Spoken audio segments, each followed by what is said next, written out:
청취자 여러분, 구독과 좋아요 한 번씩 부탁드립니다. 밤부엉이의 무서운 이야기 지금 시작합니다. 이것은 17년 전 고등학교 3학년 때의 이야기입니다. 기억의 상당 부분을 잊어버려서 약간 남은 기억에 그간 남겨뒀던 메모를 읽으며 최대한 과장 없이 기억을 복원해봤습니다. 제 고향은 꽤 시골이었습니다. 논과 산에 둘러싸여서 놀 곳이라 해봐야 오토바이를 타고 1시간은 걸려야 나오는 노래방 정도뿐이었습니다. 그런 깡촌의 어느 신흥 종교단체의 시설 건립이 확정되었습니다. 건설 예정 단계부터 지역 주민들의 거센 반발에 부딪혔고 우리 부모님도 종종 반대 시위에 참여했다고 합니다. 시장과 현지사에게 탄원서를 제출하고 지역 언론에 호소해가며 투쟁을 이어갔지만 종교단체 측에서 어떤 조건을 내세우면서 계획은 강행되었다고 합니다. 그 조건에 관해서는 현지에서도 온갖 소문과 억측이 나돌았는데 아마 인구 감소로 인해 재정 적자에 시달리던 현의 거액을 기부했을 것이라는 게 공통된 추측이었습니다. 지자체가 돈에 눈이 멀어 주민들의 반대를 무시했다는 것이었죠. 종교시설은 우리가 사는 지역 가장자리에 지어졌습니다만 그 부지 면적은 도쿄돔 2~3개는 좋게 들어갈 정도로 어마어마하게 넓었습니다. 사는 사람도 없이 척박하게 버려진 땅이라 값이 쌌던 거겠죠. 그 시설은 제가 고등학교 2학년일 때쯤 완공되었습니다. 그 무렵부터 이미 부모님이나 학교 선생님들은 저기 가까이 가지 마라. 그쪽 신자들이랑 말 섞지 마. 라고 주의를 주었습니다. 그러나 시설이 완공된 후 반 친구들과 함께 슬쩍 거기를 보러 간 적이 있습니다. 주변은 모두 높은 벽으로 둘러싸여 있고 정면에는 거대한 문이 있었습니다. 문 위쪽에는 마치 도깨비 같은 모습의 무서운 얼굴이 새겨져 있었습니다. 그걸 보고 친구놈들은 신나서 떠들어댔습니다. 우와, 저게 뭐야? 악마교가 틀림없어. 그 때문에 얼마 지나지 않아 우리 학교에서는 그 종교를 악마교라던가 사이비 단체라는 괴상한 이름으로 부르게 되었습니다. 가끔 한가할 때면 심심풀이로 그 주변을 자전거로 돌아보는 녀석들도 있었습니다. 하지만 기묘하게도 그럴 때마다 신자가 되었건 시설 관계자가 되었건 사람의 모습을 본 적은 한 번도 없었습니다. 그렇게 전혀 인기척도 없는 데다 딱히 문제가 일어나지도 않다 보니 건설 단계에는 시위까지 하며 반대했던 마을 사람들도 점차 그 시설에 대해 관심을 잃어갔습니다. 고등학교 3학년이 된 후 다들 그 시설에 관해 까먹어가고 있을 무렵이었습니다. 어느 날 같은 반 A가 말했습니다. 야, 저기 담력 시험하러 가볼까? 부모님이 그러던데 악마교 건물에 예쁜 여자가 드나든다더라. 매일 가게에 물건 사러 온다던데. A네 집은 지역에서 그나마 가장 큰 슈퍼마켓을 운영하고 있었습니다. A의 말에 따르면 그 종교시설에 사람들이 매달 2~3만 엔어치씩 쇼핑을 해가서 부모님이 무척 신나 있다는 것이었습니다. 엄마 아빠 말로는 거기 사람들 착하고 좋은 사람만 있대. 별로 무섭지도 않을 것 같은데 한번 가볼래? 나는 물론이고 다른 녀석들도 딱히 놀 곳도 없는 동네에서 하루하루 지루하게 시간만 때우고 있었으니 그 제안은 무척 흥미로운 것이었습니다. 다들 신이 나서 그럼 가보자 하는 분위기가 되어 담력 시험을 하러 가게 되었습니다.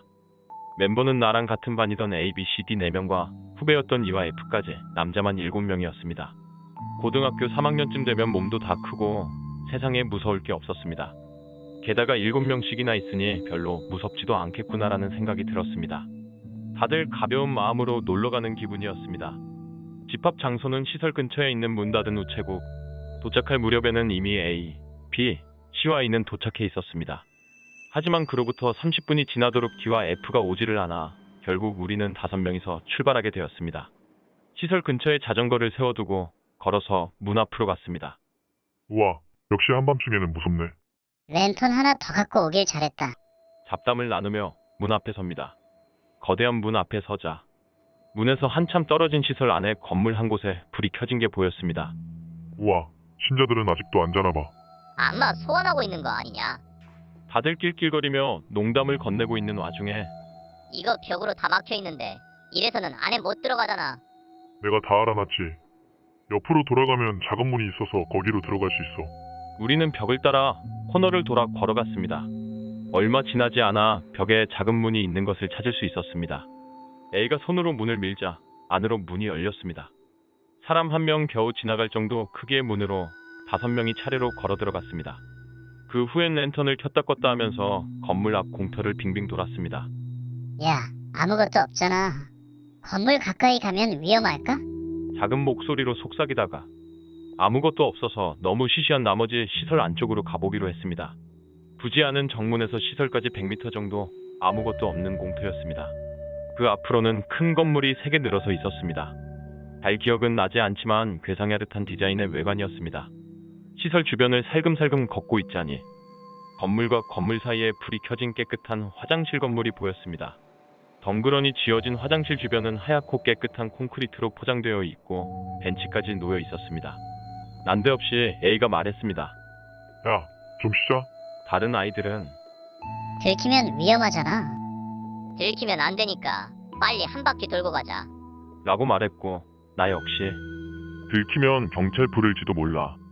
좀 있으면 졸업인데 괜히 사고치지 말고 빨리 돌아가자. 라고 말했습니다. 하지만 A는 벤치에 앉아 담배를 피우기 시작했습니다. 그럼 한 대만 피우고 갈까?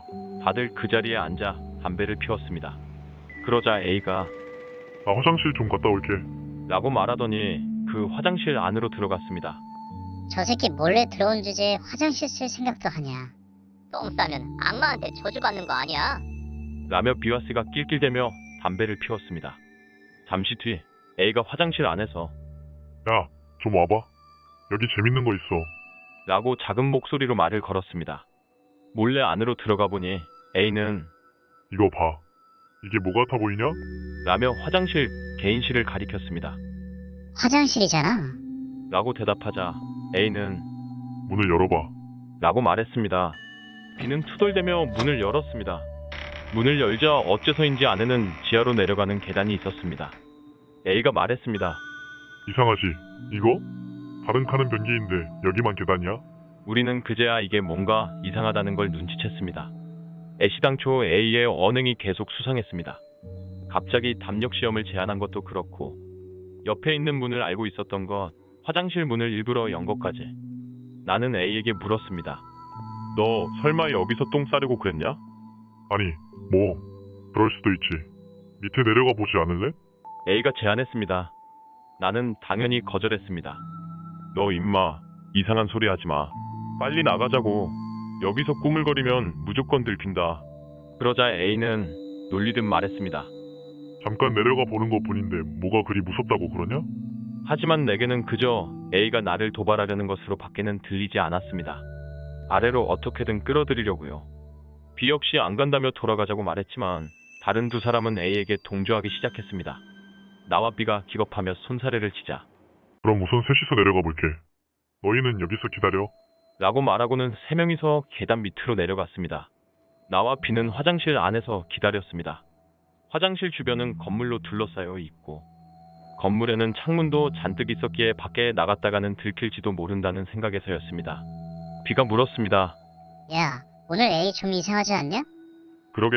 왠지 일부러 우리를 여기에 데려온 것 같은 느낌이 들어. B 역시 같은 생각인 듯 했습니다. 그 후 나는 B와 함께 이제 어떻게 해야 할지, 만약에 들키면 어쩔지 등에 관해 이야기를 나눴습니다. 5분가량 지날 무렵 슬슬 나도 B도 화가 나기 시작했습니다. 얘네 너무 늦는 거 아니야? 그냥 우리끼리 돌아갈래? B가 제안했지만 2개 있던 랜턴을 다 가져가 버린 탓에 이 어둠 속에서 유일한 출구인 작은 문을 찾는 건 너무 힘들 것 같다는 생각에 우리는 마지못해 계속 기다리기로 했습니다. 그런데 멀리서 발소리가 들려오기 시작했습니다. 여러 사람의 발소리가 멀리서 들려왔습니다. 나도 B도 갑작스러운 상황에 온몸에 털이 쭈뼛서며 몸이 굳어버렸습니다. 한순간에 주변은 팽팽한 긴장감으로 가득 찼습니다. 발소리는 멀리서 들렸기에 어느 방향에서 들리는 것인지도 알 수 없었고 지금 밖으로 뛰쳐나가면 주변 구조도 모르는 우리는 길을 잃을 위험이 컸습니다. 큰일이다. 이리로 오고 있어. 어쩌지? B는 상당히 당황하고 있었습니다. 나 역시 속으로는 심장이 터질 것만 같았지만 이리로 오는 게 아닐 수도 있을 거야. 여기로 오면 일단 안으로 몸을 숨기자. 하지만 발소리는 확실히 우리가 있는 화장실 쪽으로 다가오고 있었습니다. 그 순간 B가 갑자기 계단이 아닌 다른 칸의 문을 밀었습니다. 그러나 어째서인지 그 칸도 그 옆 칸도 문이 열리지를 않습니다. 발소리는 대략 15m 부근까지 다가왔습니다. 직감적으로 나는 그 사람들이 분명히 화장실까지 올 것이라 느꼈습니다. B 역시 나와 같은 예상을 한 듯 했습니다. 우리 둘 다 그 자리에서 굳은 채 있을 뿐이었습니다. 어쩔 수 없이 내려가는 수밖에 없겠는데? 저 정체 모를 계단으로 내려가는 것만은 너무나도 싫었습니다. 하지만 화장실 안에는 숨을 곳도 없고 뛰쳐나간다 하더라도 어둠 속에서는 길을 잃은 채 그대로 잡힐 것만 같았습니다. 심야의 종교시설에 숨어 들어왔다는 특수한 상황 때문에 판단력이 떨어져 있었던 것인지도 모릅니다만 발소리가 화장실 근처에 다가오자 나와 비는 발소리를 죽이고 계단을 내려가기 시작했습니다. 콘크리트로 된 계단은 의외로 짧아서 10발자국 정도 내려가자 바닥이 나왔습니다.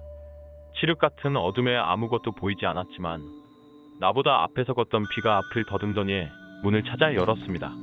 그 안에는 방이 있었습니다. 천장에는 오렌지색 꼬마 전구가 몇 개 달려 있어서 방 전체가 옅은 오렌지 빛에 잠겨 있었습니다. 방 안을 둘러보니 다담이 15장 정도 크기에 아무것도 없는 콘크리트 방이었습니다. 다만 방 한가운데에 커다란 원형의 물체가 매달려 있었습니다. 설명하기는 힘들지만 거대한 철제 훌라후프 같은 게 세로로 매달려 있는 듯한 모양새였습니다. 그 훌라후프는 무척 거대해서 방 양쪽 벽에 닿을 정도였습니다. 하지만 우리는 그런 걸 신경 쓸 겨를이 없었습니다. A랑 다른 애들은 어디 갔지? 모르겠어. 이제 어쩌지? 우리를 쫓던 발소리는 예상대로 화장실에 들어온 듯 했습니다. 위쪽에서 발소리가 콘크리트를 타고 들려옵니다. 서너 명 정도 되는 것 같았습니다. 우리는 계속 움직이지 않고 문 앞에 가만히 서 있을 뿐이었습니다. 곧이어 뭐라 말하는 것인지 알 수 없는 말소리가 들려왔습니다. 무언가를 논의하는 것 같기도 하고 저마다 무슨 말을 중얼대는 것처럼 들렸습니다. 비는 아래로 고개를 떨군 채 눈을 감고 있었습니다. 얼마나 시간이 흘렀을까요? 나는 뭔가 즐거운 생각을 하려고 당시 유행하던 코미디 프로그램의 내용을 필사적으로 떠올리고 있었습니다. 그러는 사이 화장실에서 들리는 중얼중얼대는 목소리는 서너 명에서 10명가량으로 늘어나 있었습니다. 저 위에 있는 사람들은 우리가 여기 숨어 있는 걸 알아차린 게 틀림없다는 생각이 들었습니다. 무서워서 다리가 벌벌 떨려왔습니다.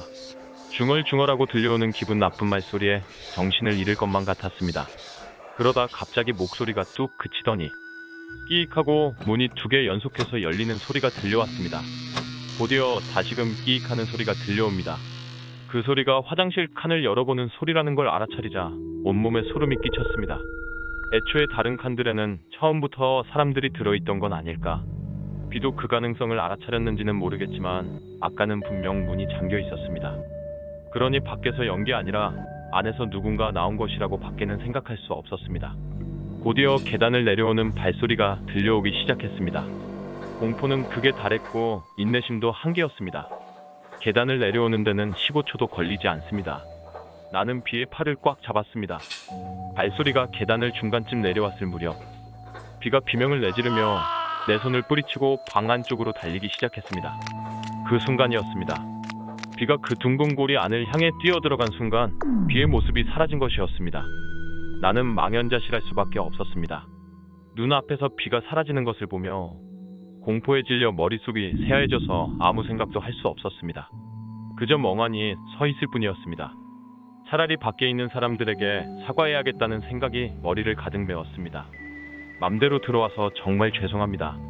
그렇게 말해야겠다는 생각뿐이었습니다. 곧이어 뒤에서 문이 천천히 열렸습니다. 열린 문 틈에서 일부러 그러는 듯 얼굴만이 슬쩍 나타납니다. 할아버지인지 할머니인지는 알 수 없었지만 긴 백발의 왕관을 눌러쓴 주름투성이의 노인이 얼굴 가득 미소를 지은 채 나를 보고 있었습니다. 그 얼굴은 지금까지 본 적 없는 아기의 가득 찬 미소였습니다. 한눈에 나는 인간이 아니구나 라는 생각이 들었습니다. 결코 내가 사과를 해도 그걸 받아들이지 않을 것 같았습니다. 노인의 그 소름 끼치는 얼굴을 더는 보고 싶지 않다는 생각으로 올사나운 비명을 지르며 비처럼 훌라후프 안으로 뛰어들었습니다. 눈을 뜨자 병실에 누워 있었습니다. 머리는 멍해서 뭐가 뭔지 하나도 알 수가 없었습니다. 팔에는 주사바늘이 박혀 있고 몸에 기운이 하나도 없어 누워 있을 뿐이었습니다. 겨우 상반신을 일으키는 데만도 3분은 좋게 걸렸던 것 같습니다. 창밖을 보자 아름다운 노을이 지고 있었습니다. 방에는 나 말고 다른 사람은 없었습니다. 나는 아무 생각 않고 그저 멍하니 앉아 있었습니다. 얼마나 시간이 지났을까요? 잠시 후 철컥하고 문이 열리더니 간호사가 나타났습니다. 간호사는 나를 보고 깜짝 놀란 듯 눈을 휘둥그레 뜨더니 그대로 방을 뛰쳐나갔습니다. 그래도 나는 그저 멍하니 앉아 있을 뿐이었습니다. 곧 의사 몇 명이 방으로 들어와 내게 말을 건넸지만 나는 여전히 멍한 상태였습니다. 하지만 시간이 지남에 따라 천천히 의식이 선명해지기 시작했습니다. 의사는 도통 알 수 없는 말들을 늘어놨습니다. 가족분들에게 연락을 드렸습니다. 당신은 오랫동안 잠들어 있었습니다. 하지만 걱정하지 마세요.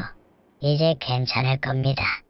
얼마나 시간이 흘렀는지는 모르겠지만 곧 어머니인 듯한 사람과 젊은 여자가 나를 부르는 듯 낯선 이름을 부르며 울면서 병실로 들어왔습니다. 하지만 그 사람은 내가 기억하는 우리 어머니가 아니었습니다. 그리고 내 이름도 그게 아닙니다. 내 어머니라고 하는 여자는 울면서 기뻐하고 있었습니다. 젊은 여자아이는 나를 보며 울먹거리고 있었습니다. 하지만 내게 여동생은 없습니다. 3살 많은 대학생 형은 있지만 여동생 같은 건 없었습니다. 저는 누구세요? 하고 몇 번이고 물었습니다. 의사는 어머니인 듯한 여자와 여동생인 듯한 여자에게 격려하듯 말했습니다. 후유증인 것 같습니다만 시간이 지나면 괜찮아질 겁니다. 나는 그대로 이런저런 검사를 받으며 의사에게 말했습니다. 나는 당신이 말한 그 사람도 아니고 저분은 우리 어머니가 아니에요. 나는 여동생도 없다고요. 하지만 의사는 고개를 갸웃거리며 기억에 좀 이상이 있는 것 같네요. 2년 가까이 혼수 상태에 빠져 있어서 기억이 완전하지 않은 것 같습니다. 하지만 내게는 어떤 감정도 느껴지지 않았습니다. 현실에서 일어나고 있는 일을 이해할 수조차 없어 충격마저 느껴지지 않았던 겁니다. 의사는 그럴듯한 말을 하면서 나를 필사적으로 격려하려 했습니다. 어머니라는 사람은 내가 기억상실증에 걸렸다며 충격에 오열하고 있었습니다. 화장실에 갈래요. 라고 말하고 화장실로 향했습니다. 그러나 다리가 비정상적으로 무겁게 느껴져 도저히 걸을 수가 없었습니다. 결국 의사와 간호사, 여동생의 도움을 받아 겨우 화장실로 들어갈 수 있었습니다. 화장실에서 바로 아까 전같이 느껴지는 그날 밤 일을 떠올렸습니다. 기묘하게도 정신을 차리고 몇 시간 동안 한 번도 그 일에 관해서는 생각을 하지 않았던 터였습니다. 용변을 본 후 손을 씻으려던 나는 거울을 보고 비명을 질렀습니다. 거기에 비친 얼굴은 내가 아니었던 것입니다. 완전히 딴 사람의 얼굴이었습니다. 기억은 나지 않지만 그때 나는 심각한 혼란 증세를 보였다고 합니다. 그 후 그대로 한 달가량 입원해 있었습니다. 부모라고 말하는 이들과 여동생이라는 여자, 병문안을 온 친구라는 이들에게 나는 그 사람이 아니고 당신을 모릅니다. 라고 계속 말했습니다. A와 B에 대해 그리고 내가 기억하고 있는 과거에 대해 계속 이야기를 했지만 모두가 기억장애라고 받아들일 뿐이었습니다. A나 B는 존재하지 않는다는 설득이 돌아올 뿐이었습니다. 다만 모두들 내게 무척 친절하게 대해줬습니다. 의사와 다른 사람들의 말을 종합해보면 나는 하굣길에 자전거를 타고 돌아오다 쓰러졌고 그 후 입원했다는 것 같았습니다. 내게 있어 이 세상의 모든 정보는 들어본 적 없는 생소한 것이었습니다. 예를 들어 여기는 카시가와 현이야 라는 말을 들었을 때 나는 카시가와라는 현 이름을 처음 듣는 것이었습니다. 통화 단위도 N이 아니었고 도쿄나 일본이라는 이름도 여기서는 아무도 모른다는 것이었습니다. A라는 같은 반 친구와 함께 종교시설에 갔었다고 몇 번이고 설명했지만 주변 사람들은 그런 아이는 없다고 고개를 저을 뿐이었습니다. 그 시설에 들어가 훌라후프 안으로 뛰어든 이야기를 의사에게 몇 번 더 필사적으로 설명했지만 그건 그냥 꿈을 꾼 것뿐입니다. 라며 부정당했습니다. 하지만 무섭게도 나 자신 역시 나는 기억상실증에 걸린 것이고 이전에 살던 삶과 세계는 다 꿈이었다고 진지하게 믿어가기 시작하고 있었습니다. 어차피 나에게는 다른 사람의 삶을 살아간다는 선택지 밖에는 없었으니까요. 퇴원 후 가족과 함께 나는 집으로 돌아왔습니다. 혹시 기억나지 않니? 라고 부모님은 내게 물었습니다. 하지만 처음 보는 집에 처음 보는 거리일 뿐이었습니다. 나는 상담을 받아가며 필사적으로 이 새로운 인생의 수능에 까기로 마음먹었습니다. 내게 들려오는 단어와 정보는 위화감이 느껴지는 것과 아닌 것으로 나뉘었습니다. 지명이나 나라 이름은 전부 처음 듣는 것이었고 역사에 관한 것들도 금시초문이었습니다. 하지만 일상생활에 쓰이는 단어는 대부분 기억하고 있었습니다. 처음에는 가족들에게 적응하지 못해 존댓말을 쓰고 바지나 속옷 같은 것도 보여지기 싫어 직접 세탁하곤 했습니다. 그렇지만 신기하게도 진짜 가족이라고 마음을 먹자 이전의 인생이 마치 전생이나 꿈 같은 걸로 느껴지기 시작했습니다. 그 무렵부터 서서히 이전까지 살아왔던 기억들이 사라져가기 시작했습니다. 선명하게 기억하고 있던 부모님과 형의 얼굴도, 옛 시골거리도 떠올리려면 한참을 생각해야만 할 정도가 되었습니다. 하지만 그날 그곳 종교시설에서의 기억만은 잊혀지지 않았습니다. 특히 그 기분 나쁜 웃음을 짓던 노인의 얼굴 말입니다. 새로운 생활에도 익숙해지고 상담 횟수도 줄어간 끝에 반년 만에 고등학교로 돌아갔습니다. 20살의 고등학교 3학년이라는 애매모호한 위치였지만 새로 만난 친구들과 지내며 꽤 즐거운 시간을 보냈습니다. TV도 생전 본 적도 없는 방송투성이라 무척 재미있었으니까요. 이전에 살던 곳과는 달리 카시가와야는 도시였기에 하루하루가 새로운 나날이었습니다. 하지만 고등학교에 돌아오고 4달 정도 지나고 나서 뜻밖의 형태로 과거와 현재를 잇는 공통점이 나타났습니다. 여름방학이 다가올 즈음 숙제 때문에 서점에서 책을 찾고 있었습니다. 그런데 책들 중에 한나화교라는 글자가 적힌 책이 눈에 들어왔습니다. 종교 관련 책이었습니다. 그리고 한나화교라는 그 이름은 내가 들어갔던 그 시설을 지은 신흥 종교의 이름과 똑같았습니다. 나는 경악했습니다. 그리고 그 책을 손에 들고 필사적으로 읽어나갔습니다. 아무래도 한나화교는 이 세계에서는 꽤 거대한 종교 단체인 듯 했습니다. 내가 살던 세계에서는 이름조차 들어본 적 없던 무명 신흥 종교 단체였는데 여기서는 세계적인 종교 단체인 것입니다. 나는 그 종교 관련 책을 몇 권씩 사서 읽었지만 아무 의미 없는 짓일 뿐이었습니다.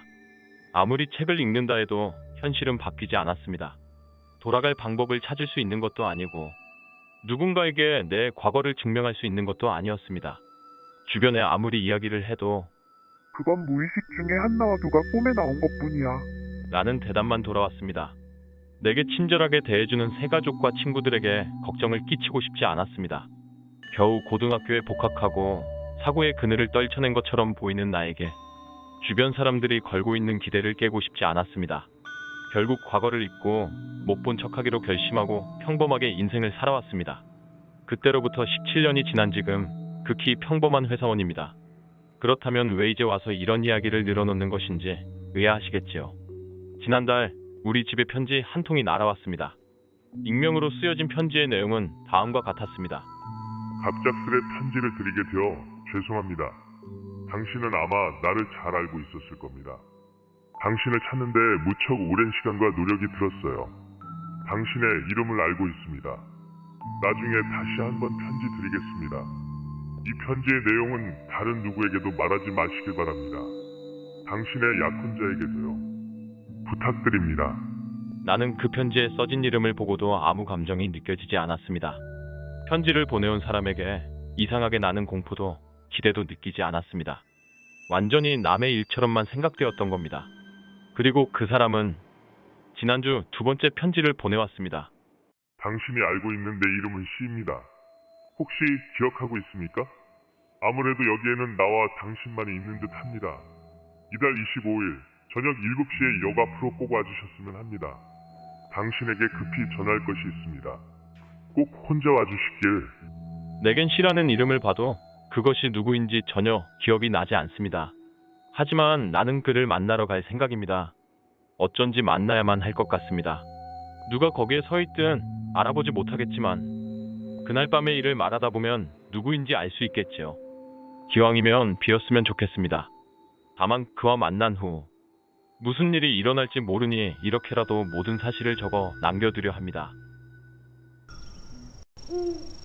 이번 이야기 재밌게 들으셨나요? 구독과 좋아요 눌러주시면 앞으로도 더 흥미로운 이야기를 준비하겠습니다. 제 영상을 시청해주신 분들 행복한 하루 되시길 바랍니다. 감사합니다.